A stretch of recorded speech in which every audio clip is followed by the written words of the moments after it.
أعوذ بالله من الشيطان الرجيم.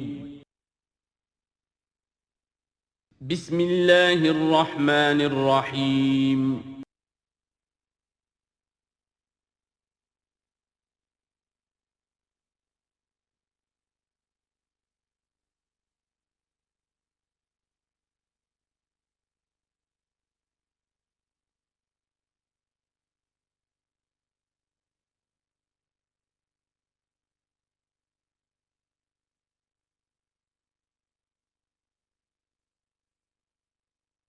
اعوذ باللہ من الشیطان الرجیم بسم اللہ الرحمن الرحیم جند ما هنالک محزوم من الاحزاب کذبت قبلهم قوم نوح وعاد وفرعون ذو الاوتاد وثمود وقوم لوط واصحاب الایکۃ اولئک الاحزاب ان کل الا کذب الرسل فحق عقاب صدق اللہ العظیم۔ یہ بھی ایک لشکر ہے ان میں سے کہ جو اس سے پہلے ہلاک کیے جا چکے ہیں، ان کے قسمت میں بھی اب اسی طرح کی ہلاکت لکھی جا چکی ہے۔ اگلی آیتوں میں ذکر ہو رہا ہے جیسے قوم نوح، قوم ہود، اور اسی طریقے سے ذو الاوتاد، فرعون، ثمود اور قوم لوط، یہ سب ہلاک ہوئی ہیں۔ اسی طرح سے اب یہ قریش بھی جو ہے معلوم ہوتا ہے کہ اسی انجام سے دوچار ہونے کا فیصلہ کر چکے ہیں۔ کذبت قبلہم قوم نوح، جھٹلایا تھا ان سے پہلے قوم نوح نے اور عاد نے، وعاد و فرعون، اور فرعون ذو الاوتاد میخوں والا، کیونکہ ان کا لشکر بہت بڑا تھا، تو جب وہ لاؤ لشکر کے ساتھ چلتے تھے تو بہت سے گھوڑوں پر اور خچروں پر تو صرف وہ جو کھوٹے ہوتے ہیں کہ جن سے کہ خیمے گاڑے جاتے ہیں اس کے لیے، تو وہی لدے ہوئے ہوتے تھے۔ وثمود، اور قوم ثمود، وقوم لوط، لوط کی قوم، واصحاب الایکہ، اور یہ قوم شعیب جو بن والے تھے، اولئک الاحزاب، یہ ہیں وہ جماعتیں، یہ ہیں وہ گروہ، یہ ہیں وہ قومیں کہ جو ہلاک ہو چکی ہیں۔ ان کل الا کذب الرسل، ان سب نے رسولوں کی تکذیب کی، فحق عقاب، تو وہ میرے سزا کے اور میری عقوبت کے مستحق ہو گئے۔ وما ينظر هؤلاء الا صيحة واحدة ما لها من فواق، اور یہ لوگ بھی اب منتظر نہیں ہیں مگر صرف ایک چنگھاڑ کے، ایک ہی چنگھاڑ ہوگی ہماری طرف سے، ما لہا من فواق، جس میں کوئی وقفہ نہیں ہوگا، یہ ایک مسلسل۔ آپ دیکھیں کہ اگر کوئی زوردار آواز مسلسل چلے تو یہ انسان کی ہلاکت کا ذریعہ بن جائے گی۔ کبھی کبھی لاؤڈ سپیکر میں خرابی ہوتی ہے اور اس کی گونج پیدا ہوتی ہے، بسا اوقات نماز کے دوران اس کا تجربہ ہوتا ہے، تو جو کیفیت پھر ہو جاتی ہے انسان کی، حالانکہ وہ چند سیکنڈز کی بات ہے، 1-2 منٹ کی بات ہے، لیکن اگر زوردار آواز مسلسل چلے، ویسے بھی آج ہمیں معلوم ہے کہ یہ ساؤنڈ ویوز جو ہوتی ہیں یہ بھی ایک قسم کی انرجی ہے، اور ان ساؤنڈ ویوز کے ذریعے سے بھی یہ سارے کا سارا جو نظام ہے درہم برہم ہو سکتا ہے۔ یہ اگر اتنی زوردار ویوز ہوں تو ان سب کو توڑ پھوڑ کر رکھ دیں گے جو کہ مادی یہ اس وقت عالم ہے۔ تو ان وما ينظر هؤلاء، مطلب اللہ تعالیٰ کو کوئی اور بہت بڑا کوئی کام کرنے کی ضرورت نہیں ہوتی قوموں کو ہلاک کرنے کے لیے، ایک چنگھاڑ، وما ينظر هؤلاء الا صيحة واحدة ما لها من فواق، لیکن وہ رکے گی نہیں، بیچ میں دم نہیں لے گی، مسلسل۔ وقالوا ربنا عجل لنا قطنا قبل يوم الحساب، اور وہ کہہ رہے ہیں، اور یہ وہ استہزاءً کہا کرتے تھے کہ پروردگار یہ جو محمد کہہ رہا ہے صلی اللہ علیہ وسلم کہ ہمارا کوئی حساب کتاب ہونا ہے، تو جو ہماری بیلنس شیٹ ہے وہ ہمیں ابھی دے دے، یوم الحساب سے پہلے ہمیں تو ابھی وہ ہمارا بتا دے کہ کیا ہماری بیلنس شیٹ ہے۔ قطنا، چٹھی ہماری، پچھلے زمانے میں جو چٹھے بنتے تھے، کاروبار کا سالانہ چٹھا بنتا ہے کہ یہ آمد، یہ خرچ اور یہ بچت۔ ربنا عجل لنا، جلدی دے دے ہمیں، لنا قطنا، ہماری چٹھی، ہمارا کریڈٹ اور ڈیبٹ بیلنس جو ہے، بیلنس شیٹ دے دے، قبل یوم الحساب، اس یوم الحساب سے پہلے۔ اصبر علی ما یقولون، اے محمد صلی اللہ علیہ وسلم آپ صبر کیجئے جو کچھ یہ کہہ رہے ہیں۔ واذکر عبدنا داود، اور آپ تو ذرا تذکرہ کیجئے داود کا، ہمارے بندے داود کا، ذل اید، جو بڑی قوت والا تھا، انہ اواب، اور ساتھ ہی وہ بہت ہی رجوع کرنے والا تھا اللہ کی جناب میں۔ انا سخرنا الجبال معہ، ہم نے تو اس کے ساتھ پہاڑوں کو مسخر کر دیا تھا، یسبحن بالعشی والاشراق، جو اس کے ساتھ ہی تسبیح کرتے تھے، اس کی آواز میں آواز ملا کر، شام کو بھی اور صبح کے وقت بھی۔ والطیر محشورا، اور پرندے بھی کہ جو جمع کر دیے جاتے تھے، جو ان کے ساتھ مل کر حمد کے ترانے الاپتے تھے۔ کل لہ اواب، یہ سب کے سب اللہ کی طرف رجوع کرتے تھے، یا یہ کہ یہ سب کے سب رجوع کرتے تھے حضرت داؤد کی طرف، اور پھر داؤد جو ہے وہ گویا کہ ان سب کے ساتھ اللہ کی جناب رجوع کرتے تھے۔ وَشَدَدْنَا مُلْكَهُ وَآتَيْنَاهُ الْحِكْمَةَ وَفَصْلَ الْخِطَابِ، اور ہم نے اس کی جو حکومت تھی اسے خوب مضبوط کیا تھا، اور ہم نے اسے حکمت عطا کی تھی اور فصل الخطاب بھی عطا کیا تھا، یعنی فیصلہ کن بات کہنے کی صلاحیت، ایسی بات کہی جائے جس سے کہ لوگ سب مطمئن ہو جائیں کہ ہاں یہ بات ٹھیک ہے، فیصلہ کن بات ہو، دو ٹوک ہو، اور یہ کہ سب کے لیے موجب اطمینان ہو۔ وَهَلْ أَتَاكَ نَبَأُ الْخَصْمِ، اب یہ جو 3-4 واقعات اس صورت میں آ رہے ہیں یہ مشکلات القرآن میں سے ہیں۔ اس کی وجہ یہ ہے کہ یہ ہیں واقعات، لیکن ان کی یہاں پہ صرف اشارے کنائے میں قرآن نے تذکرہ کیا ہے۔ ان کی تفصیل کے لیے اگر ہم رجوع کرتے ہیں تورات کی طرف تو وہاں ہمیں کچھ قصے ایسے ملتے ہیں کہ جو انبیاء کی شان سے پوری طرح مطابقت نہیں رکھتے، لہذا ایک بہت ہی یوں سمجھیے کہ ایک ہمارے لیے شش و پنج کا مسئلہ ہے کہ مفسرین واقعہ تو اس طرح کا ہے، معلوم ہوتا ہے کہ کہیں کو خطا ہوئی ہے اور ہو جاتا ہے، آخر نبی اور رسول جو ہے وہ بھی سب اللہ کے بندے تھے، اور اللہ تعالیٰ کی طرف سے خصوصی حفاظت ان کی ہوتی تھی، وہ معصوم ہوتے تھے بئی معنی، یہ نہیں کہ ان کے اندر کوئی غلطی کا رجحان ہی کبھی پیدا نہیں ہو سکتا تھا، وہ تو اگر یہ رجحان ہی پیدا نہ ہوتا تو فرشتے ہوتے، پھر وہ انسان نہ رہتے، جب تک وہ انسان تھے تو اس رجحان کے پیدا ہونے کی نفی ہم نہیں کر سکتے، لیکن یہ کہ اللہ انہیں بچا لیتا تھا، روک لیتا تھا۔ تو وقت کے اوپر بچا لینا، روک لینا، جیسے حضور کے بارے میں آتا ہے کہ آپ اپنی وہ نوجوانی کے دور میں حضور فرماتے کہ 2 مرتبہ میں نے ارادہ کیا کہ وہ جو میلے ہوتے تھے جہاں پر کچھ وہ قصے کہانیاں ہوتی تھیں، وہاں پر فوش گوئی بھی ہوتی تھی، شاعر جو ہیں وہ ایسے ایسے اپنے قصیدے سناتے تھے، اپنے معاشقوں کی تفاصیل بیان کرتے تھے، تو 2 مرتبہ حضور کہتے ہیں میں نے ارادہ کیا کہ میں بھی ان میں جاؤں، دیکھوں کیا ہوتا ہے، وہاں پہ میں بھی شریک ہوں، لیکن دونوں مرتبہ یہ ہوا کہ فاصلے پر ہوتا ہوگا، ظاہر بات ہے کہ عین مکے میں تو نہیں تھا وہ، تو جیسے عکاس کا بازار جو ہے وہ ذرا فاصلے پر لگتا تھا، تو راستے ہی میں کہیں تھوڑی دیر آرام کرنے کے لیے بیٹھے ہیں اور نیند آ گئی ہے، ساری رات سوتے رہے، صبح آنکھ کھلی ہے، تو اللہ تعالیٰ نے بچا لیا کہ وہاں جانے کی شکل ہی پیدا نہیں ہوئی، حالانکہ ابھی نبوت آپ کو، ویسے تو نبی پیدائشی نبی ہوتے ہیں، نبوت تو حضور فرماتے ہیں کہ مجھے مل چکی تھی جبکہ ابھی آدم کی روح جو ہے وہ ان کے جسد میں پھونکی نہیں گئی تھی، والآدم بین الروح والجسد، تو عالم ارواح میں بھی نبی کی روح جو ہے وہ تو اپنی اسی امتیازی شان کے ساتھ تھی، لیکن یہ کہ نبوت کا ظہور ہوا ہے جب آپ کی عمر 40 برس کی ہوئی ہے، لیکن اس سے پہلے بھی بچپن میں بھی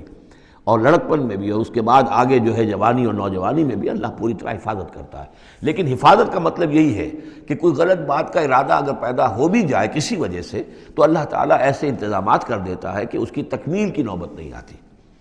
اب یہ جو ایک واقعہ ہوا ہے حضرت داؤد علیہ السلام کا، اس کے پیچھے جو قصہ بیان کیا گیا ہے جو تورات میں ہے، وہ تو یہ ہے کہ ان کی بہت سی بیویاں تھیں، یہ جو تعدد ازدواج 4 کی پابندی تو حضور کی شریعت میں آ کر ہوئی ہے، ورنہ اس سے پہلے تو آپ کو معلوم ہے بادشاہ لوگ جو ہوتے تھے ان کے حرم ہوتے تھے بڑے بڑے، تو حضرت داؤد علیہ السلام کا بھی بڑا حرم تھا، بیویاں تھیں بہت سی، لیکن اسی اثناء میں انہیں کسی اور عورت کے بارے میں ان کے دل میں خیال پیدا ہو گیا، رغبت ہوئی، اس سے وہ شادی کرنے کی خواہش پیدا ہوئی، اور وہ کسی شخص کے نکاح میں تھی۔ اس خیال کا دل میں آنا جو ہے بس اس کے اوپر ٹوکنے کے لیے کہ تم کیا سوچ رہے ہو، یہ غلط بات سوچ رہے ہو، اللہ تعالیٰ نے ایک شکل پیدا کر دی۔ وَهَلْ أَتَاكَ نَبَأُ الْخَصْمِ، اور کیا تمہارے پاس آ چکی ہے 2 دعوے داروں کی خبر، یعنی کچھ لوگ آئے تھے جن کا ایک مقدمہ تھا، ان کی خبر، اِذْ تَصَوَّرُوا الْمِحْرَابَ، جبکہ انہوں نے دیوار پھلانگ کر محراب میں، حجرے میں جہاں حضرت داؤد علیہ السلام اللہ کی عبادت میں یاد میں مشغول تھے وہاں پہنچ گئے، پہرے داروں وغیرہ سے سب سے بچ کر فصیل کو یا دیوار جو تھی اس کو پھلانگ کر آ گئے۔ اِذْ دَخَلُوا عَلَىٰ دَاوُودَ، اب جب وہ وہاں وہ تنہا اللہ کی یاد میں تھے، انہوں نے دیکھا اللہ داؤد نے کہ یہ 2 اشخاص آ گئے ہیں، فَفَزِعَ مِنْهُمْ، تو وہ ڈرے ان سے کہ پتہ نہیں کس نیت سے آئے ہیں، کس ارادے سے آئے ہیں، 2 انسان ہیں۔ قَالُوا لَا تَخَفْ، انہوں نے کہا کہ آپ ڈریں نہیں،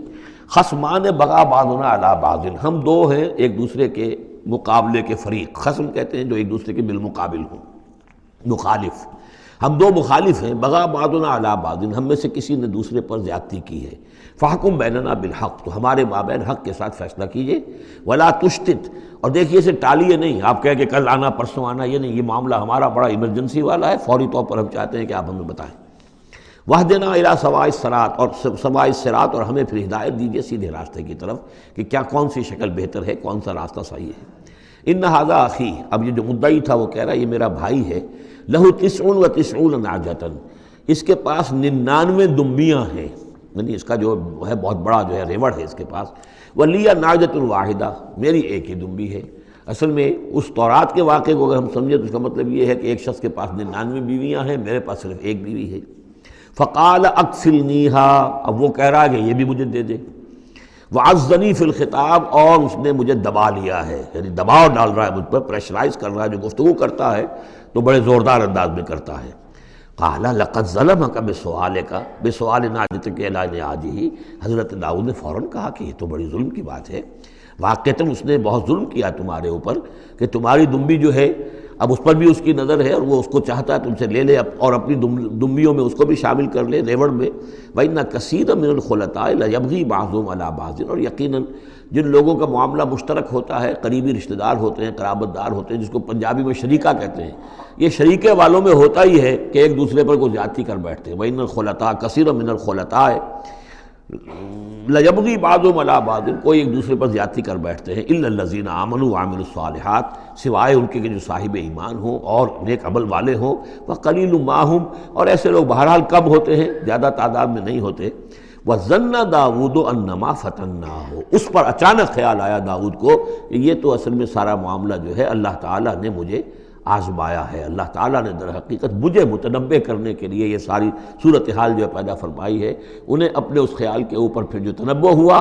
فاستغفر ربہ، تو انہوں نے استغفار کیا اپنے رب سے، وخر راکعا واناب، اور وہ گر پڑے سجدے کے اندر، رکوع کہہ دیجئے، سجدہ کہہ دیجئے، راکعا گر پڑا جھک کر، اور رجوع ہوا، اس نے اللہ تعالیٰ کی طرف اپنے آپ کو پوری طریقے سے متوجہ کر لیا۔ یہ آیت سجدہ ہے۔ یہ جو بھی اسرائیلی روایت اس سلسلے میں آئی ہے، اس کے ضمن میں حضرت عبداللہ ابن عباس رضی اللہ تعالیٰ عنہ کا ایک اثر بھی موجود ہے اسی نوعیت کا، یعنی ان کا قول بھی موجود ہے۔ اب یہ نہیں کہا جا سکتا کہ وہ مرفوع انہوں نے سنا ہو حضور سے، یا یہ کہ وہ صرف جو ہے روایت انہوں نے یہود سے سنی ہو اور اسی کو بیان کر دیا ہو، واللہ عالم۔ لیکن میں یہ سمجھتا ہوں کہ یہ چیز جیسے کہ ہم پڑھ چکے ہیں اس سے پہلے سورہ احزاب میں، حضور سے کہا گیا کہ اب آپ مزید شادی نہیں کریں گے، وَلَوْ أَعْجَبَكَ حُسْنُهُنَّ، وہاں پر بھی کوئی پردہ تو نہیں ڈالا گیا۔ ہو سکتا ہے کہ کوئی خاتون جو ہے آپ کی طبیعت میں آمادگی پیدا ہو جائے کہ آپ اس سے نکاح کریں، لیکن اب آپ خواہ وہ آپ کو پسند بھی آ جائیں، لیکن آپ اب نکاح نہیں کریں گے۔ تو یہ جو انسانی تقاضے ہیں، ظاہر بات ہے کہ انبیاء کا معاملہ جو ہے، جیسے کہ میں نے عرض کیا، بشریت تو ان کے ساتھ ہوتی ہے اور بشری تقاضے بھی ہوتے ہیں، لیکن نبی معصوم ہوتا ہے اس معنی میں کہ ان کا اس طرح کا کوئی اگر خیال ہو بھی جائے تو اس کی تکمیل اللہ نہیں ہونے دیتا، حفاظت کر لیتا ہے، اسی کا نام ہے عصمت انبیاء۔ فَغَفَرْنَا لَهُ ذَلِكَ، تو ہم نے وہ جو بھی معاملہ تھا ہم نے معاف کر دیا اسے۔ وَإِنَّ لَهُ عِندَنَا لَزُلْفَىٰ، اور وَحُسْنَ مآب، اور یقیناً ہمارے پاس داؤد کا لیے بہت اونچا مرتبہ ہے اور بہت اچھا ٹھکانہ ہے، جہاں وہ جب لوٹ کر آئے گا تو بہت اعلیٰ مقام ہم عطا کریں گے۔ یا داؤد انا جعلناک خلیفۃ فی الارض، ہم نے کہا کہ اے داؤد ہم نے تمہیں زمین میں خلیفہ بنایا ہے، تمہیں حاکم بنایا ہے۔ فاحکم بین الناس بالحق، تو لوگوں میں جو فیصلے کرو معاملات کے حق کے ساتھ کرو۔ ولا تتبع الہویٰ، اور دیکھو اپنی خواہش کی پیروی نہ کرو۔ فیضلک عن سبیل اللہ، اگر اپنی خواہش کی پیروی کرو گے پھر تو وہ تمہیں لازماً گمراہ کر دے گی، بھٹکا دے گی اللہ کے راستے سے۔ ان الذین یضلون عن سبیل اللہ لہم عذاب شدید، یقیناً وہ لوگ جو بہک جاتے ہیں یا بھٹک جاتے ہیں اللہ کے راستے سے، ان کے لیے تو بڑا سخت عذاب ہے۔ بما نسوا یوم الحساب، یہ بھٹکنا ہوتا اسی لیے ہے کہ انہیں آخرت یاد نہیں رہتی، بسبب اس کے کہ وہ بھول جاتے ہیں حساب کے دن کو۔ وہ یوم آخر اگر یاد رہے، آخرت کی زندگی کا یقین رہے، تو پھر انسان جو ہے سیدھا رہتا ہے۔ وما خلقنا السماء والارض وما بینہما باطلا، اور ہم نے جو کچھ کے آسمانوں میں ہے اور زمین میں ہے اور جو کچھ ان کے مابین ہے اسے بیکار پیدا نہیں کیا۔ اب یہ وہی لفظ آ گیا ہے دوبارہ جو سورہ آل عمران میں تھا، ربنا ما خلقت ھذا باطلا سبحانک فقنا عذاب النار۔ اس کے علاوہ سورہ مومنون میں آ چکا ہے، افحسبتم انما خلقناکم عبثا وانکم الینا لا ترجعون۔ تو یہ عبث اور بیکار کام کرنا اللہ کی شان سے بہت ہی سمجھیے کہ بعید ہے۔ ذالک ظن الذین کفروا، یہ گمان تو ان لوگوں کا ہے جنہوں نے کفر کیا ہے۔ فویل للذین کفروا من النار، تو ہلاکت اور بربادی اور تباہی ہے ان کافروں کے لیے آگ کی۔ ام نجعل الذین آمنوا وعملوا الصالحات کالمفسدین فی الارض، ذرا یہ سوچیں کیا ہم ان لوگوں کو جو ایمان لائے اور جنہوں نے نیک عمل کیے بنا دیں گے ویسا جیسا کہ وہ لوگ ہیں کہ جنہوں نے زمین میں فساد مچایا؟ یعنی یہ سوچو کہ دنیا میں کچھ لوگ ہیں نیکوکار ہیں، بھلائی کے کام کر رہے ہیں، کچھ ہیں بدماش ہیں، شریر ہیں، بد امنی پیدا کرتے ہیں، لوٹ مار کرتے ہیں، لوگوں پر ظلم کرتے ہیں، تو اگر آخرت نہ ہو تو پھر تو بڑا ظلم ہو گیا۔ یہ نیکوکار تو گھاٹے میں رہ گئے، بدماش عیش میں رہے، جن کے لیے کوئی اسکروپلز نہیں ہے، کوئی اصول نہیں ہے، ان کے لیے نہ دیانت ہے نہ امانت ہے، کچھ نہیں ہے، جہاں داؤ لگ جائے، جہاں ہاتھ پڑ جائے وہ حاصل کرنے کے لیے تیار ہے، اپنی تمام خواہشات کی جو ہے وہ تکمیل کرنے کے لیے ہر دم جو ہے وہ تیار ہیں، دیکھتے نہیں جائز ہے کہ ناجائز ہے، تو وہ تو پھر نفع میں رہے۔ اگر کوئی آخرت نہیں ہے تو پھر نفع میں وہ رہے، گھاٹے میں یہ رہے۔ جو بیچارے بچ بچ کر چلتے ہیں، کسی کا دل نہ میں دکھا دوں، کسی کا حق نہ مار لوں، کسی پر زیادتی نہ کر بیٹھوں، میں حلال کھاؤں، جائز کھاؤں، محنت سے اور سچ بولوں، جھوٹ نہ بولوں، وہ تو پھر گھاٹے میں رہیں گے۔ آخرت ہونا لازمی ہے، اس کا تو مطلب یہ ہے کہ پھر دنیا بیکار پیدا ہوئی۔ اگر آخرت نہیں ہے تو پھر انسانی زندگی کا، خصوصاً انسان میں جو اخلاقی حس ہم نے پیدا کی ہے، یہی تو ہے جو حیوان میں اور انسان کے درمیان بہت بڑا فرق ہے۔ ان کی جبلت ہے صرف، باقی کوئی اخلاقی حس ان کے اندر نہیں، لیکن انسان کے اندر تو اخلاقی حص ہے، جبلت بھی ہے اور اخلاقی حص بھی ہے۔ تو اس اخلاقی حص کا نتیجہ کیا نکلا؟ الٹا نکل رہا ہے، تو نتیجتاً دلغوش ہونا چاہیے۔ ام نجعل الذین آمنوا وعملوا الصالحات کالمفسدین فی الارض ام نجعل المتقین کالفجار، کیا ہم اپنے متقی بندوں کو برابر کر دیں گے ان فاجروں اور فاسقوں کی؟ کتاب انزلناہ الیک مبارک، یہ کتاب ہے قرآن جو اے نبی ہم نے آپ پر نازل کی ہے، مبارکن، بہت بابرکت ہے۔ یہ برکت کے لفظ کو یہاں سمجھ لیجئے، برکہ عربی زبان میں کہتے ہیں کسی شے میں سے اس کے خیر کو نکالنے والی شے، وہ برکت ہے۔ کوئی شے پوٹینشلی آپ میں ہے لیکن یہ کہ وہ ڈورمنٹ پڑی ہوئی ہے، سوئی ہوئی ہے، اور اس کو آپ ایکسپلائٹ نہیں کر رہے، استعمال نہیں کر رہے، آپ کو اس کا شعور بھی نہیں ہے، احساس بھی نہیں ہے۔ کوئی شے جو آپ کو اس کا احساس دلا دے، پھر آپ اپنی اس صلاحیت کو استعمال کریں، ایکسپلائٹ کریں، اسے بروئے کار لائیں، وہ شے برکت والی ہوئی۔ تو یہ لفظ آتا ہے قرآن مجید میں، یا تو بام مبارکہ، باران رحمت، بارش برستی ہے، زمین میں وہ پوٹینشل رویدگی موجود ہے، ڈورمنٹ ہے، بیج پڑے ہوئے، پانی آتا ہے، جذب ہوتا ہے، آسموسس شروع ہوتا ہے، پانی داخل ہوتا ہے بیج کے اندر، وہاں کو حرکت شروع ہوتی ہے، اب وہاں سے وہ جو رویدگی نکل رہی ہے اور وہ بیج جو ہے اس سے اب 2 پتیاں نکلی ہیں، تو مام مبارکہ۔ اسی طرح یہ کتاب مبارک ہے اس معنی میں کہ انسان کے اندر اللہ نے جو خیر ودیت کیا ہوا ہے، موجود ہے، اس کی روح میں ہے نور تجلی بھی اسی خاک میں پنہاں، غافل تو نرا صاحب ادراک نہیں ہے، وہ ہے تمہارے اندر، لیکن یہ کہ وہ ڈورمنٹ ہے، اس کو نکال کر برآمد کرنا، اس کو سامنے لانا، اس نیکی کو بروئے کار لانا، اس روح کی اور روحانیت جو ہے اس کی نشو و نما، اس کا پروان چڑھنا، یہ اس کتاب کا نتیجہ ہے۔ تو یہ کتاب مبارک ہے، کتاب انزلناہ الیک مبارک لیدبروا آیاتہ ولیتذکر اولو الالباب، یہ مبارک ہے، بابرکت ہے، تاکہ وہ تدبر کریں اس کی آیات پر، اور تاکہ جو ہوش مند لوگ ہیں وہ اس سے سبق حاصل کریں۔ وَوَهَبْنَا لِدَاوُودَ سلیمان، اور ہم نے داؤد کو سلیمان جیسا بیٹا عطا کیا، نعم العبد، بہت ہی اچھا بندہ تھا ہمارا، انہ اواب، اور یقیناً وہ بھی ہماری طرف رجوع کرتا رہتا تھا، ہماری طرف ہی رجوع رہتا تھا، توجہ رکھتا تھا، دھیان ہمارے ساتھ لگائے رکھتا تھا۔ اذ ورد علیہ بالعشی الصافنات الجیاد،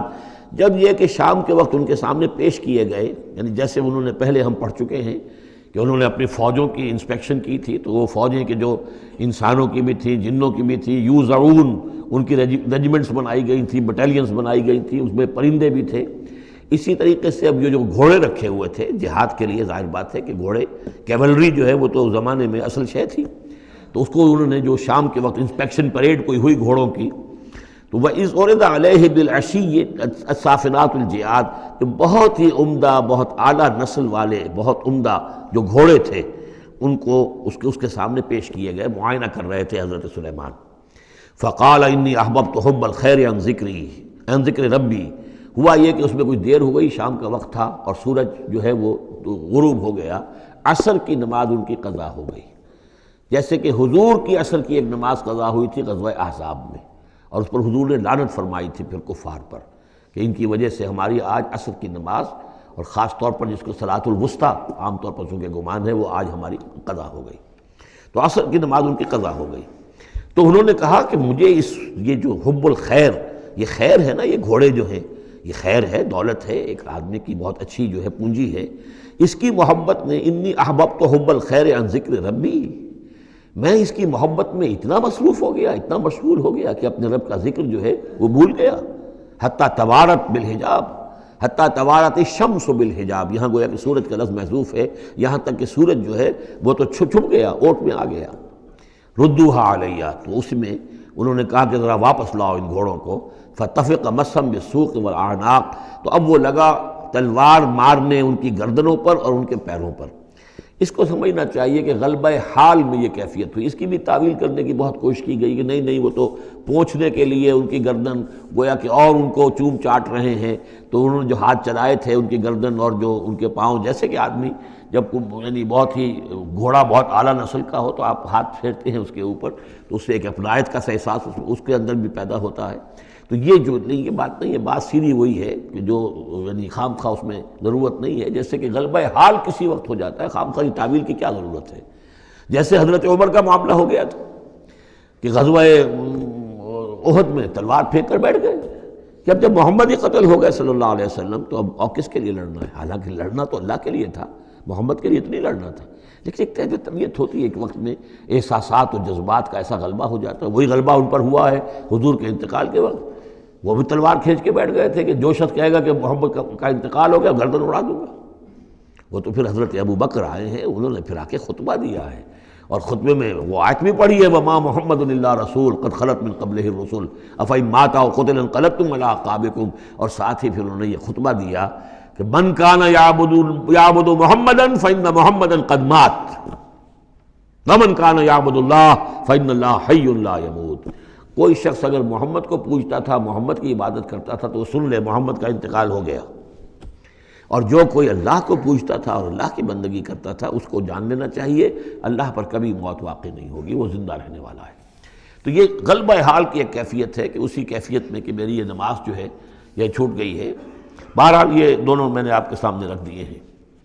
وَلَقَدْ فَتَنَّا سُلَيْمَانَ وَأَلْقَيْنَا عَلَىٰ كُرْسِيِّهِ جَسَدًا ثُمَّ أَنَابَ۔ اس معاملے میں تو ایک جو ہے یعنی مرفوع حدیث موجود ہے جس کا کہ اب ذکر ہو رہا ہے یہاں پر، حضرت سلیمان سے ایک اور بھی ایک موقع پر اسی طریقے کا کہ خطا کہہ دیجئے، جیسے کہ خطا حضور سے ہو گئی تھی،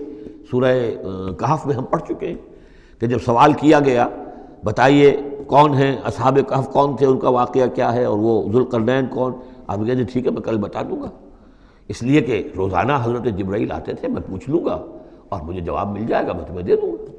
لیکن کئی دن تک حضرت جبرائیل نہیں آئے۔ اب پھر دیکھیے کہ آپ کی جان جو ہے وہ ضیق میں آ گئی کہ نہیں آ گئی، لوگوں نے تالیاں پیٹ دی، بس چھٹی گم ہو گئی، کہاں ہے اب تمہاری وہ وحی اور کہاں تمہارے پاس وہ ذریعہ علم۔ اس کے بعد پھر وحی نازل ہوئی تو ساتھ ہی وہ آیت بھی سورہ کہف میں نازل ہوئی وَلَا تَقُولَنَّ لِشَيْءٍ إِنِّي فَاعِلٌ ذَلِكَ غَدًا إِلَّا أَن يَشَاءَ اللَّهُ، آئندہ کبھی اے نبی کسی بھی کام کے بارے میں کبھی ہرگز یہ نہ کہیے گا یہ کام میں کل کر دوں گا مگر اس استثناء کے ساتھ اگر اللہ نے چاہا، انشاءاللہ، اگر انشاءاللہ میرا ارادہ ہے انشاءاللہ میں یہ کام کر دوں گا، انشاءاللہ کے بغیر۔ ہم لوگ جو کہتے رہتے ہیں تو ہماری کوئی حیثیت نہیں ہے کہ اس پر پکڑا جائے ہمیں، لیکن جو بڑے لوگ ہوتے ہیں، جو عظیم شخصیات ہوتی ہیں، تو ان کے لیے یہ معاملہ جو ہے وہ اتنا ہی سخت ہوتا ہے اللہ کا، پھر ان کی گرفت بھی ہوتی ہے تو چھوٹی چیز پر ہوتی ہے، بڑے لوگوں کی چھوٹی چیز پر بھی بڑی سخت گرفت ہوتی ہے، یہ قاعدہ قانون ہے۔ تو اسی طرح کا معاملہ انشاءاللہ ہی کہنے کا معاملہ ہو گیا ہے کہ جو بھول گئے یا کسی وجہ سے حضرت سلیمان کا اصل میں ان کا کوئی معاملہ ہوا، اپنے کچھ سپہ سالاروں سے ناراض ہوئے ان سے، اور انہوں نے سمجھا کہ شاید تم یہ سمجھتے ہو کہ میری جو طاقت اور حکومت ہے وہ تمہارے ہی بل پر قائم ہے، میں آج اپنی تمام ازواج کے پاس جاؤں گا اور ان سب سے میں صحبت کروں گا اور سب سے جو ہے وہ اولاد ہوگی، اور میرے اتنے جو ہیں وہ جوان ہاتھ پھر پیدا ہو جائیں گے تاکہ یہ کہ میں تمہارا شاید اتنا پھر میں دست نگر نہ رہوں۔ اس طرح سے انہوں نے کچھ کہا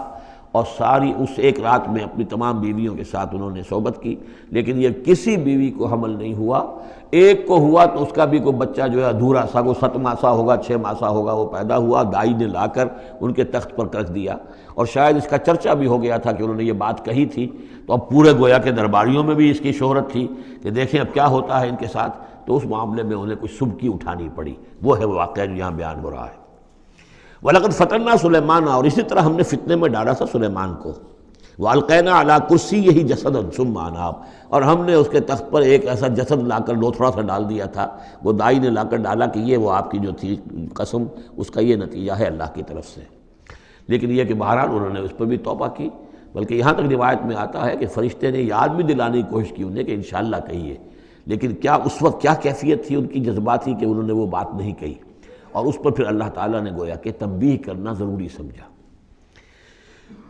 قال رب اغفر لی وہب لی ملکا، اب اس پر انہوں نے اللہ سے اناب رجوع کیا اور دعا کی پروردگار مجھے معاف فرما دے میری خطا، وہب لی ملکا لا ينبغی لأحد من بعدی، اور مجھے ایسی حکومت عطا فرما، تیرا جو مجھ پر کرم ہے اور میرے والد پر جو کرم تو نے کیا، جو ہم دونوں پر احسانات کیے ہیں، یہ دعا ہم پڑھ چکے ہیں، رب اعوذنی ان اشکر نعمتک التی انعمت علی وعلی والدی وان اعمل صالحا، یہ حضرت سلیمان کی دعا پہلے آ چکی ہے۔ وَهَبْ لِي مُلْكًا لَا يَنبَغِي لِأَحَدٍ مِّن بَعْدِي، مجھے ایسی حکومت عطا فرما کہ جو میرے بعد کسی اور کے لیے ممکن نہ ہو۔ اور یہ واقعہ ہے کہ ان کی جو حکومت تھی وہ جنات پر بھی تھی، ان کی حکومت ہوا پر بھی تھی، ان کا قانون پرندوں پر بھی چل رہا ہے۔ اس اعتبار سے واقعتاً یہ مثالی ہے ایک معاملہ، لا ينبغی لأحد من بعدی، میرے بعد پھر کسی اور کو اس طرح کی حکومت نہ ملے، تو اس طرح کی حکومت پھر اللہ تعالیٰ نے کسی اور کو نہیں دی۔ اللہ نے ان کی اس دعا کو قبول فرمایا، انک انت الوہاب، یقیناً تو ہی ہے دینے والا، عطا کرنے والا۔ فسخرنا لہ الریح تجری بامرہ رخاء حیث اصاب، تو ہم نے ہوا کو بھی اس کے لیے مسخر کر دیا، اس کے حکم پر وہ چلتی تھی، اس کے حکم سے چلتی تھی بڑی ہی نرمی اور آہستگی کے ساتھ، جہاں بھی وہ پہنچنا چاہتا تھا، یعنی ہوا کی ڈائریکشن بھی ان کے اختیار میں، اور وہ ہوا جو ہے پھر ان کے سفینوں کو لے کر سمندروں کے اندر بھی جدھر وہ جانا چاہتے تھے وہ آرام کے ساتھ لے کر جاتی تھی۔ وَشَيَاطِينَ كُلَّ بَنَّاءٍ وَغَوَّاصٍ، اور ہم نے مسخر کر دیے تھے اس کے لیے وہ شیاطین یعنی جنات، کل بنائن جو سب کے سب بنانے والے تھے، عمارتوں کے بنا، بنا کہتے ہیں معمار کو۔ بنا حسن البنا شہید رحمۃ اللہ علیہ، ان کا خاندانی پیشہ جو ہے وہ تعمیر، وہ معمار خاندان سے تھے، اور عربوں میں کوئی اس میں آر نہیں ہوتا۔ آپ سعودی عرب میں جائیں گے سقا، اب وہاں پہ کوئی صاحب ہوں گے جن کے جد امجد جو ہیں وہ حرم کے اندر کہیں پانی پلاتے تھے لوگوں کو، ساقی کے کام کر، سقا، وہ اپنے نام کے ساتھ سقا لکھتے، انہیں کوئی وہ نہیں۔ خباز نان بائی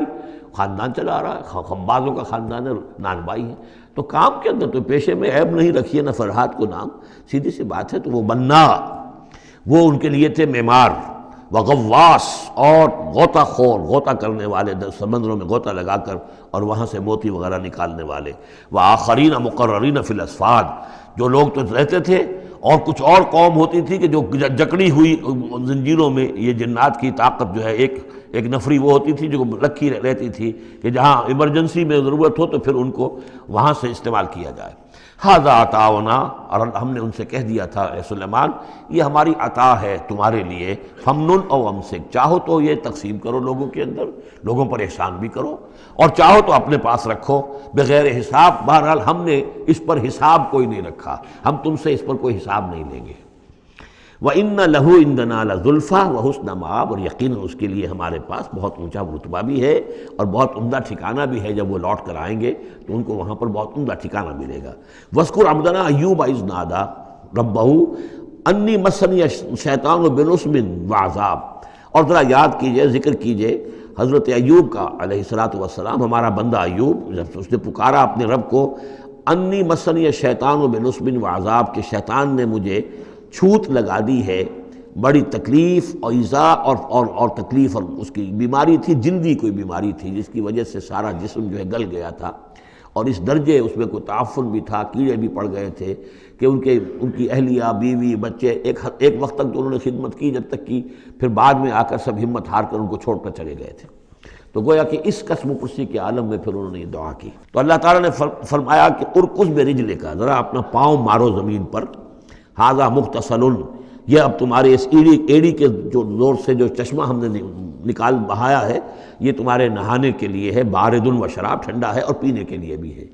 تو شاید جس کو ہم کہتے ہیں گندھک کا کوئی چشمہ نکل آیا ہو، جو کہ جلدی امراض کے لیے چشمے ہوتے ہیں، جہاں جاتے ہیں لوگ جلدی امراض کے لوگ جا کر وہاں جا کر نہاتے ہیں تو اس سے شفا ہوتی ہے، تو اللہ نے اس کے اندر وہ شفا ان کے لیے رکھ دی، وہ ٹھیک ہو گئے۔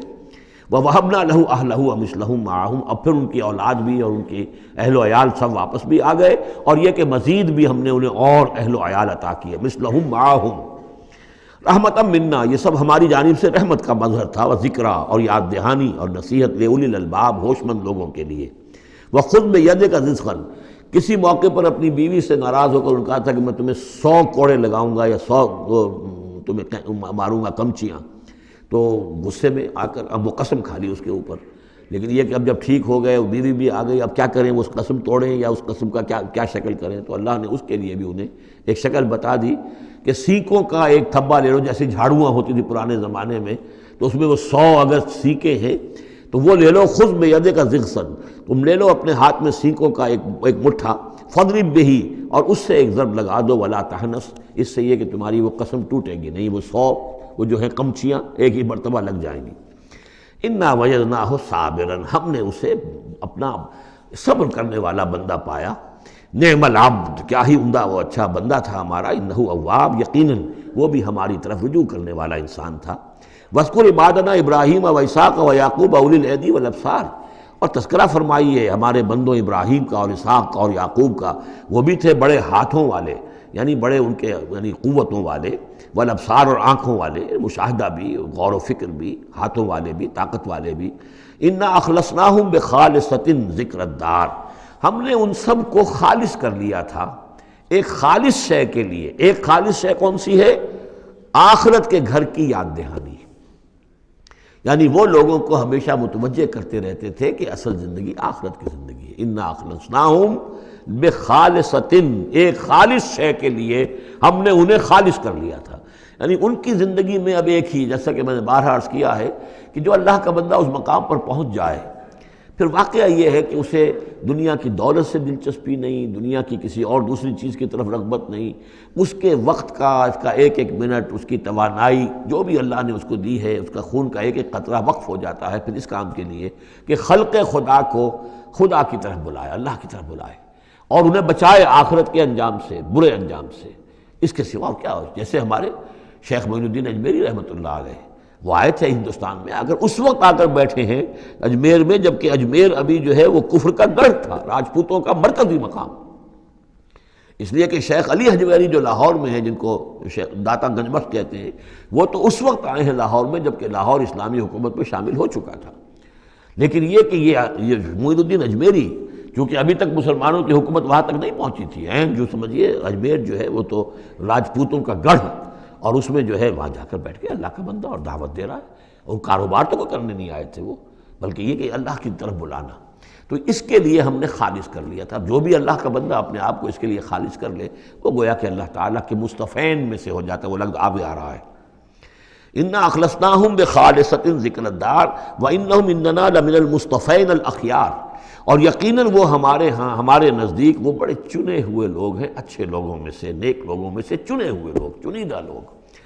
جو شخص اپنی زندگی کا ہدف اسی کو بنا لے, مقصد اسی کو بنا لے, جینا مرنا اسی کے لیے ہو جائے, تو ظاہر بات ہے کہ اللہ تعالیٰ کے یہاں پر اس کا اونچا مقام ہے.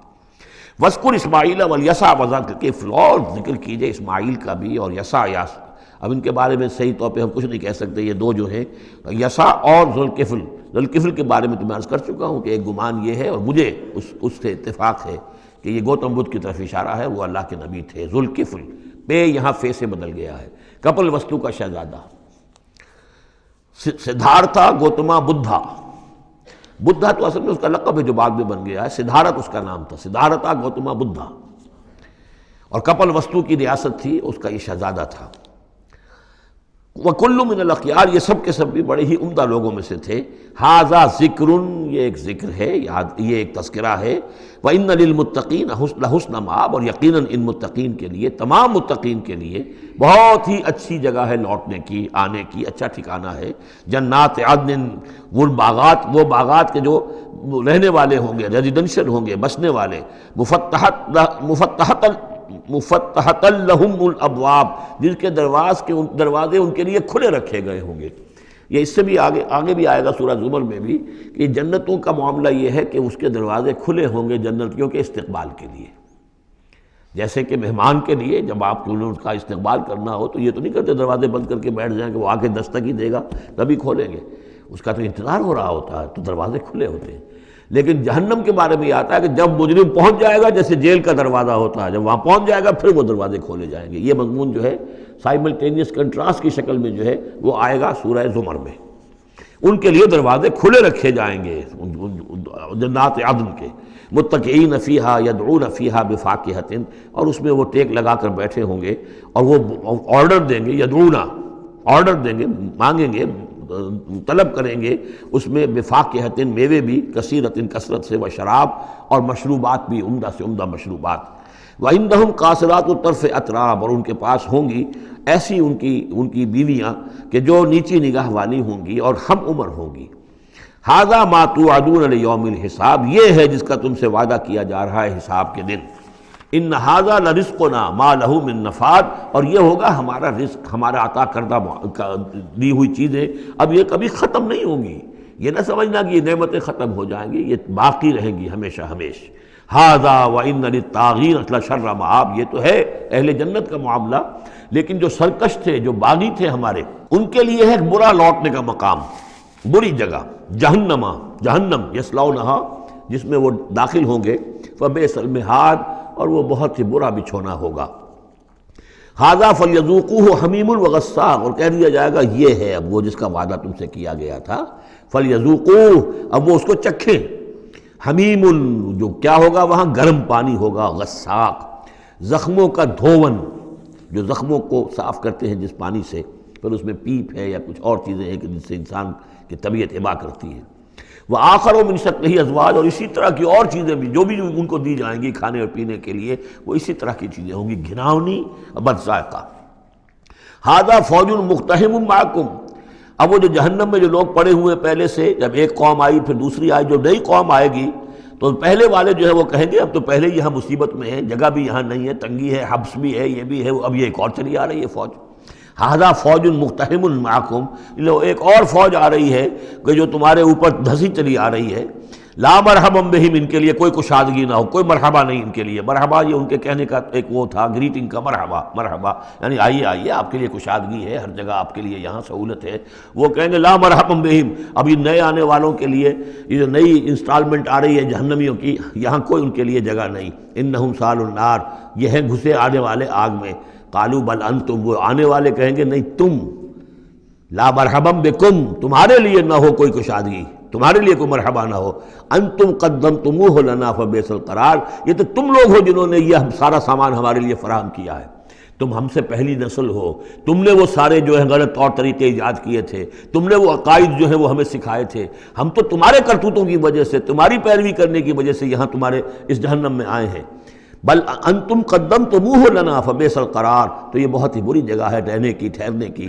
قالوا ربنا من قدم لنا هذا فزده عذابا ضعفا في النار، اور وہ کہیں گے پروردگار جن لوگوں نے ہمارے لیے یہ چیزیں کی اور ہمیں ان راستوں پر ڈالا،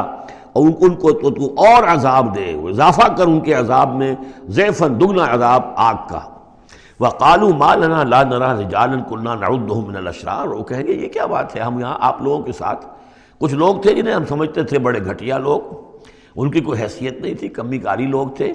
وہ محمد پر ایمان لے آئے تھے صلی اللہ علیہ وسلم، وہ ہم تو ان کو استہزائی کرتے رہے، وہ یہاں نظر نہیں آ رہے آپ کے پاس، ظاہر بات ہے وہ تو جنت میں گئے، وہ یہاں تھوڑا ہی ہوں گے۔ تو وما لنا لا نرى رجالا، اور کیا ہوا ہے کہ ہم نہیں دیکھ رہے ان لوگوں کو، وہ یہاں نظر نہیں آ رہے کہ جن کو ہم کنا نعدهم من الاشرار، جنہیں ہم برے لوگ سمجھتے تھے۔ اتخذناہم سخریا، کیا ہم نے ان کو صرف ایسے ہی جو ہے ایک یعنی ہنسی ٹھٹا بنا لیا تھا، ام زاغت عنہم الابصار، یا ہماری نگاہیں جو ہیں ان سے کج ہو گئی ہیں، دیکھ نہیں پا رہی ہیں، ہم انہیں دیکھ نہیں پا رہے، ہماری نگاہیں جو ہیں ان سے چوک رہی ہیں۔ ان ذالک لحق تخاصم اہل النار، تمہیں یقین رکھنا چاہیے کہ یہ سب کچھ جو ہم بیان کر رہے ہیں حق ہے، یہی جھگڑا اور یہی جو ہے ان جہنمیوں کے مابین یہی تکرار ہوگی۔ قل انما انا منذر، کہہ دیجئے نبی کہ میں تو بس ایک منذر ہوں، خبردار کرنے والا۔ وما من الہ الا اللہ الواحد القہار، نہیں ہے کوئی الہ معبود سوائے ایک اللہ کے جو الواحد ہے، اکیلا ہے اور قہار ہے، پوری طرح چھایا ہوا ہے۔ رب السماوات والارض وما بینہم العزیز الغفار، وہ آسمانوں اور زمین کا رب ہے، مالک ہے، اور جو کچھ ان کے مابین ہے اس کا بھی العزیز ہے، زبردست، اور الغفار ہے، بخشنے والا۔ قل هو نبأ عظیم، اے نبی کہہ دیجئے یہ ایک بہت بڑی خبر ہے جو محمد لے کر آئے ہیں صلی اللہ علیہ وسلم۔ یہ وہی لفظ ہے کہ جس سے آخری پارہ شروع ہوتا ہے، اما یتساءلون عن النبأ العظیم الذی هم فیہ مختلفون کلا سیعلمون ثم کلا سیعلمون۔ ھذا نبأ قل هو نبأ عظیم انتم عنہ معرضون، اور تم اس سے اعراض کر رہے ہو، بہت بڑی خبر ہے تمہارے لیے یہ بہت ہی فیصلہ کن بات ہے، لیکن یہ کہ تم اعراض کر رہے ہو۔ ما کان لی من علم بالملأ الاعلی اذ یختصمون، اور مجھے کچھ معلوم نہیں ہے کہ ملأ اعلیٰ میں کیا اختلافات ہو رہے ہیں۔ یہ لفظ نوٹ کر لیجئے، اس کا ذکر سورہ زمر میں بھی آئے گا کہ فرشتوں کی آراء بھی مختلف ہوتی ہیں، اور وہ بھی کسی کی رائے ہوگی کہ اب عذاب بھیج دیا جانا چاہیے، کوئی سوچتا ہوگا کہ نہیں ابھی اور تاخیر ہونی چاہیے، تو اس طرح سے آپس میں کچھ گفتگو کرتے ہیں۔ ہوتا وہ ہے جو آخری فیصلہ اللہ کرتا ہے، لیکن ظاہر بات ہے کہ وہ بھی عاقل ہستیاں ہیں، تو ان کا بھی ان کے ہاں جو ہے وہ کوئی آراء ہوتی ہے، تو آراء کے اندر کبھی کبھی اختلاف بھی ہو جاتا ہے۔ ما کان لی من علم بالملأ الاعلی، میرے پاس کوئی علم نہیں ہے ملأ اعلیٰ میں فرشتے جو ہیں وہ کس کس چیز میں اختلاف کر رہے ہیں۔ اذ یوحیٰ الی ان یوحیٰ الی الا انما انا نذیر مبین، مجھے تو بس یہ میری طرف وحی کیا گیا ہے کہ میں ہوں صرف واضح طور پر خبردار کر دینے والا۔ اذ قال ربک للملائکۃ انی خالق بشرا من طین، اب مصحف میں یہ آخری اور 7ویں مرتبہ یہ قصہ ابلیس و آدم آ رہا ہے، 7th time and the last time۔ جب کہا تھا آپ کے رب نے فرشتوں سے کہ میں بنانے والا ہوں ایک بشر من طین، ایک انسان بنانے والا ہوں مٹی سے، فَإِذَا سَوَّيْتُهُ، جب میں اس کی تخلیق مکمل کر لوں، درست کر دوں، ٹھیک بنا چکوں، نک سک سے درست کر دوں، اس کو فنیشنگ ٹچز دے دوں، تسویہ اس معنی میں آتا، تخلیق تسویہ۔ سبح اسم ربک الاعلی الذی خلق فسوی والذی قدر فہدی، تو تخلیق کے بعد تسویہ ہے، یہ وہاں انشاءاللہ اس پر تفصیل سے بات ہوگی۔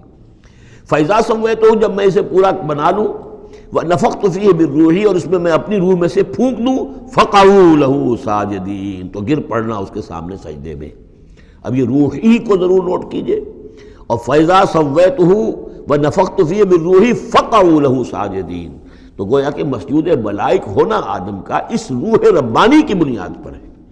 اس سے پہلے وہ آدم جو بھی کچھ ہے، جب تک یہ روح نہیں پھونکی گئی ہے اس وقت تک وہ مسجود نہیں ہے، اس کا رتبہ مقام جو بھی ہے وہ اس روح ربانی کی وجہ سے ہے جو اس میں پھونکی گئی ہے۔ فسجد الملائکۃ کلھم اجمعون، یہ آیت جو کہ تو پہلے بھی آ چکی ہے، کس قدر زور ہے، سجدہ کیا تمام فرشتوں نے، سب کے سب نے جمع ہو کر، اکٹھے ہو کر، الا ابلیس، نہیں کیا ابلیس نے،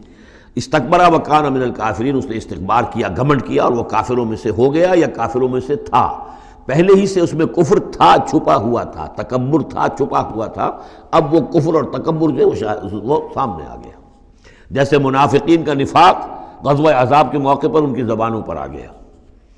قال یا ابلیس ما منعک ان تسجد لما خلقت بیدی، اور کہا اللہ نے اے ابلیس کیا ہوا تجھے، کس چیز نے منع کیا، کس چیز نے روکا کہ تو سجدہ نہ کرے اس کو جسے میں نے اپنے دونوں ہاتھوں سے بنایا ہے۔ اب یہ یدیہ جو ہے یہ خاص طور پر قابل غور ہے، دونوں ہاتھوں سے بنانے سے کیا مراد ہے؟ یا تو قرآن میں ایدی بھی آتا ہے، اپنے ہاتھوں سے، ایدینا، تو وہ تخلیق جو ہم نے ان کے لیے جو بنائے ہیں، چوپائے بنائے، اپنے ہاتھوں سے بنائے ہیں، ہم لہا مالکون، یہ سورہ یاسین میں آ چکی، لیکن دونوں ہاتھوں سے بنانا میرے نزدیک اس کا مطلب یہ ہے کہ دو عالم جو ہیں، عالم خلق اور عالم امر، ان دونوں کو اللہ نے جمع کیا ہے آدم میں اور انسان میں۔ ایک ہی ہستی ہے اللہ، الا لہ الخلق والامر، خلق اور امر دونوں اسی کے ہیں، یہ دونوں عالم اسی کے تسلط میں ہے، اسی کی حکومت قائم ہے، امر پر بھی، عالم امر اور عالم خلق پر بھی۔ اب فرشتہ صرف عالم خلق سے متعلق ہے، اس کا اس عالم امر سے متعلق ہے، اس کا کوئی وہ حیوانی جسد نہیں ہے، اس کی کوئی بھوک نہیں ہے، اس کو کوئی پیاس نہیں ہے، اس میں کوئی نر اور مادہ نہیں ہے، ان کے کوئی جنسی جذبہ کچھ نہیں، عالم امر کی شے۔ باقی یہ جنات ہیں، ان کے اندر یہ سارا عالم خلق کی شے، ان میں روح کا سوال ہی نہیں۔ باقی جتنے بھی حیوانات ہیں ارضی، یہ عالم خلق کی شے ہے۔ انسان واحد مخلوق ہے اللہ کی، جس میں پھر دونوں چیزیں آ کر جمع ہوئی ہیں کہ عالم خلق سے ہے اس کا حیوانی وجود، یہ جسم جو بنا ہے، یہ مٹی سے بنا ہے، اور لیکن اس کے اندر اللہ نے لا کر وہ امانت جو ہے عالم امر کی روح، وہ جو ہے اس کے اندر پھونکی ہے۔ انا عرضنا الامانۃ علی السماوات والارض والجبال فابین ان یحملنها واشفقن منها وحملها الانسان، اس میں بھی میں یہ بات عرض کر چکا ہوں۔ تو خلقتہ بیدی، میں نے اپنے دونوں ہاتھوں سے بنایا اسے۔ اب اس کو استعارے میں بھی لیا گیا ہے اس معنی میں کہ بڑے اہتمام سے بنایا، میں نے دونوں ہاتھوں سے بنایا ہے، تو اشرف المخلوقات ہے، وہ بات بھی صحیح ہے کہ اللہ تعالیٰ کی کریشن کا کلائمیکس اللہ تعالیٰ کی یوں سمجھیے کہ اس کی کلائمیکس جو ہے، نقطہ عروج جو ہے اس کی تخلیق کا، وہ انسان ہے۔ قال یا ابلیس ما منعک ان تسجد لما خلقت بیدی استکبرت ام کنت من العالین، کیا تم نے غرور کیا، استکبار کیا، یا تو ہے ہی بہت بڑے درجے میں تھا، کوئی تیرا درجہ بہت بلند تھا؟ قال انا خیر من، اس نے کہا صحیح ہے بات، اے اللہ میں اس سے بہتر ہوں۔ اس کے سامنے روح ہے ہی نہیں، اس کے سامنے صرف آدم کا جسد خاکی ہے، حیوانی ہے، تو جھوٹ نہیں کہہ رہا اس کے اعتبار سے، اس کے مشاہدے کے اعتبار سے بات صحیح ہے کہ یہ تو مجھ سے کم تر ہے۔ خلقتنی من نار وخلقتہ من طین، مجھے تو نے بنایا آگ سے، اس کو بنایا مٹی سے۔ قال فاخرج منہا فانک رجیم، سوال یہ ہے کہ اللہ حکم دے رہا ہے تم سجدہ کرو، تو تم نے اللہ کے حکم کی تو نافرمانی کی ہے نا۔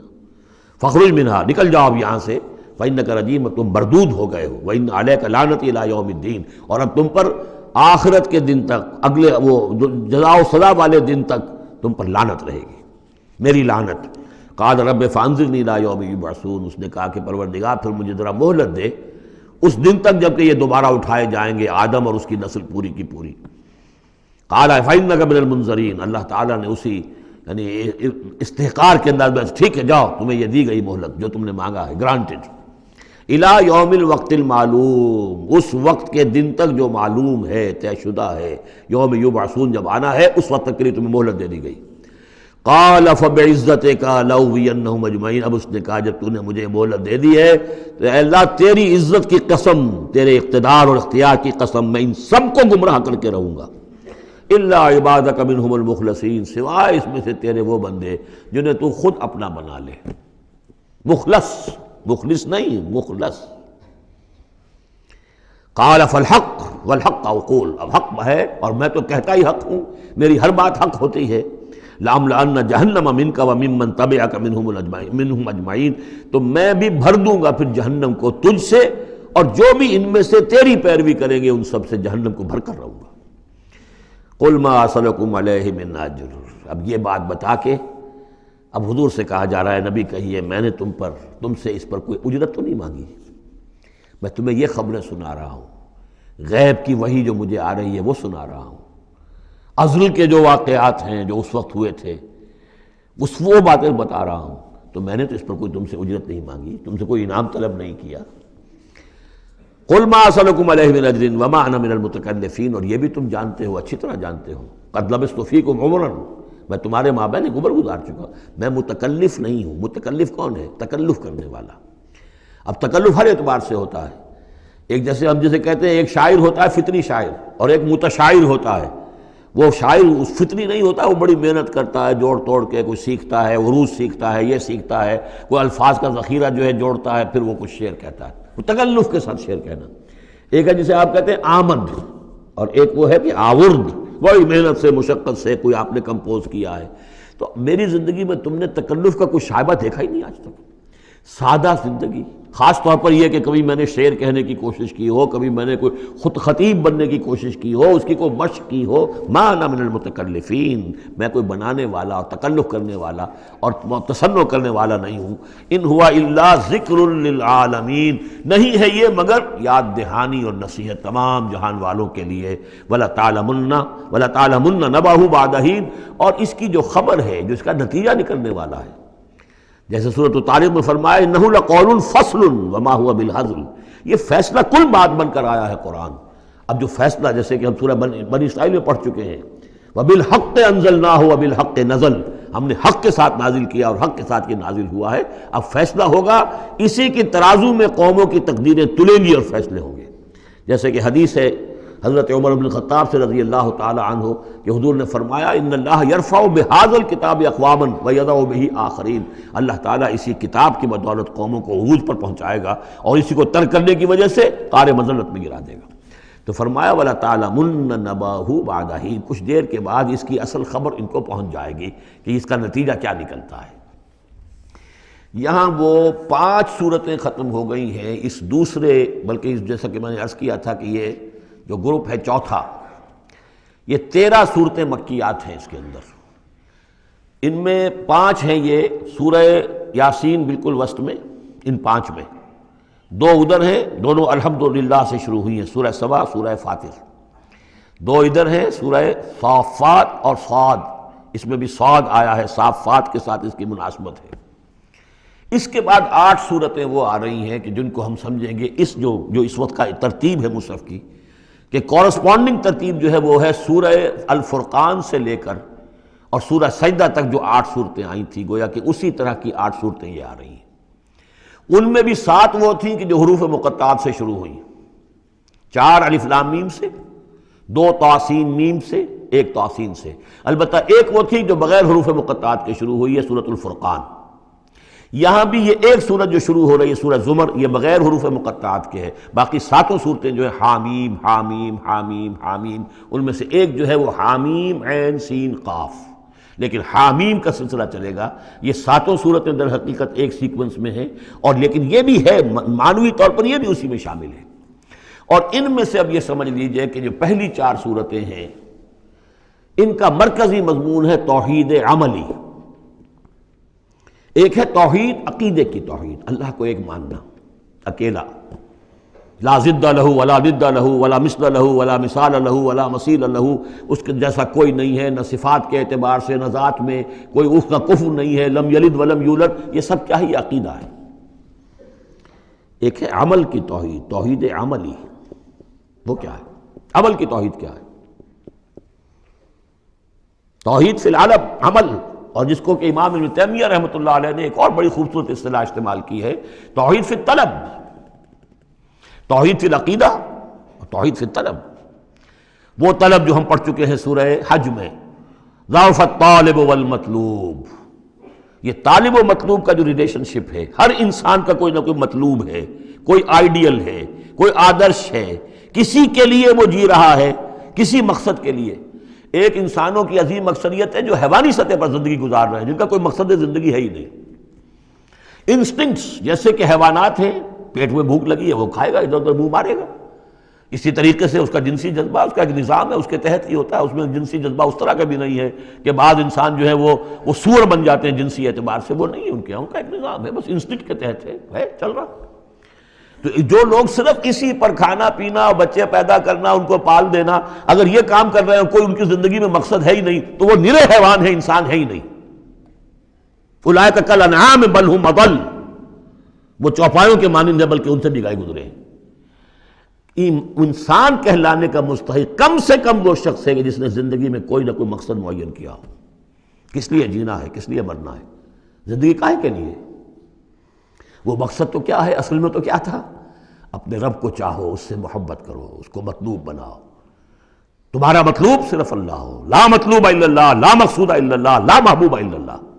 یہ تھا جس کے لیے تمہیں جینا تھا، اسی کے لیے تمہیں مرنا تھا۔ ان صلاتی و نسکی و محیایا و مماتی للہ رب العالمین۔ جس شخص کی یہ توحید نہیں ہے وہ عقیدے کی توحید لیے پھرے، عمل میں مشرک ہے،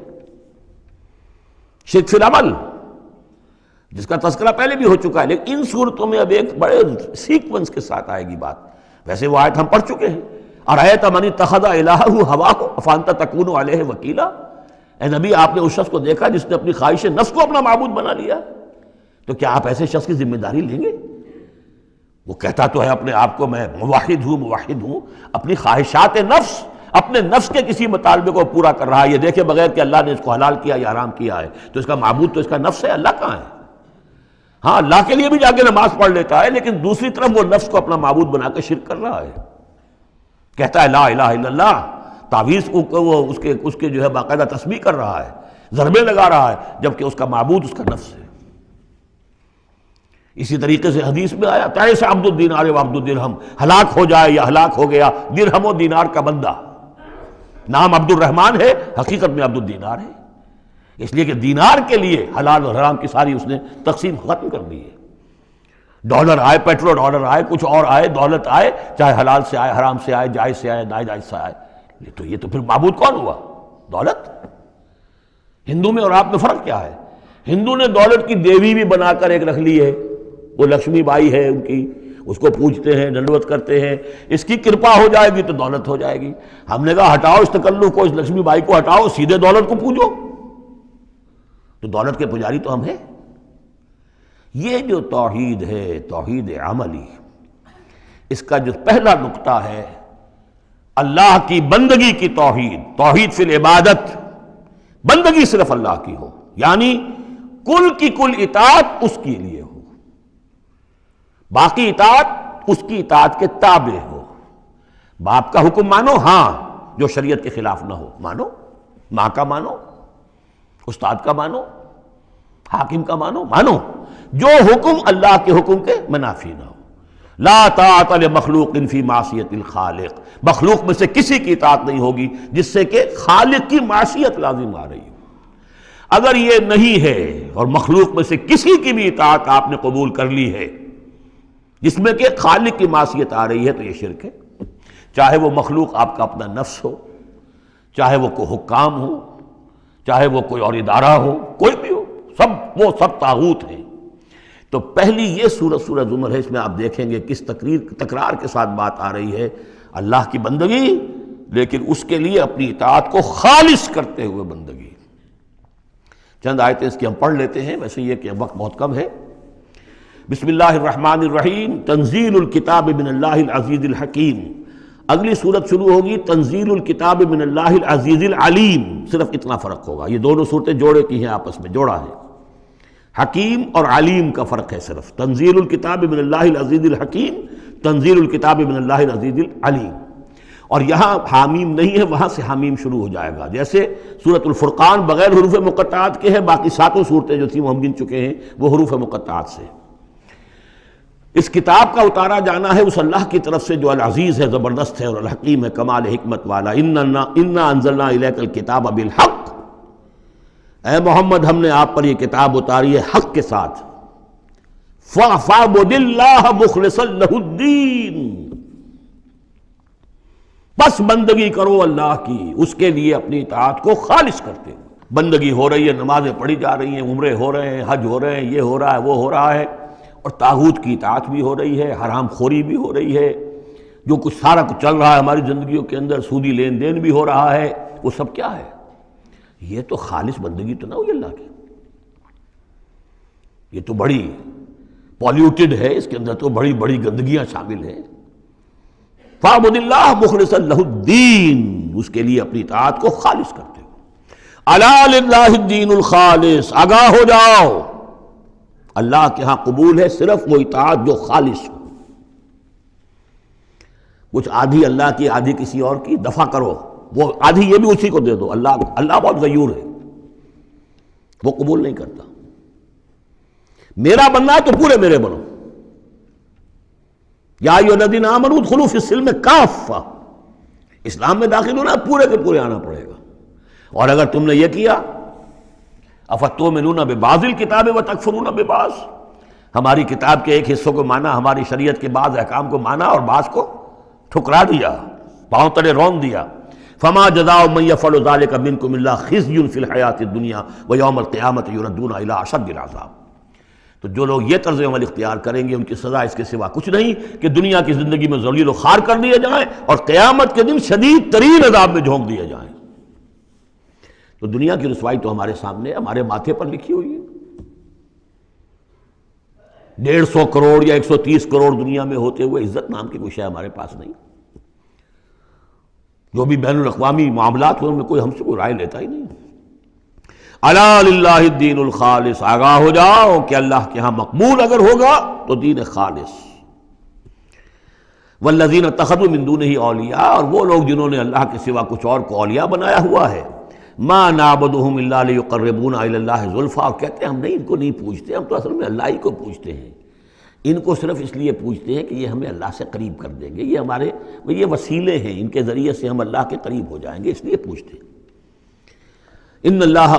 یحکم بینہم فیما ہم فیہ یختلفون، یقیناً اللہ تعالیٰ فیصلہ کر دے گا ان کے مابین ان تمام چیزوں میں جن میں یہ اختلاف کر رہے ہیں۔ ان اللہ لا یہدی من ہوا کاذب کفار، اللہ تعالیٰ ہرگز ہدایت نہیں دیتا ان کو جو جھوٹے ہوں اور ناشکرے ہوں، کفار۔ لو اراد اللہ ان یتخذ ولدا لاصطفیٰ مما یخلق ما یشاء سبحانہ، اگر اللہ کا واقعی ارادہ ہوتا کہ وہ کسی کو اولاد بنائے تو ٹھیک ہے، اپنے جو مخلوق ہے ان میں سے جس کو چاہتا چن لیتا،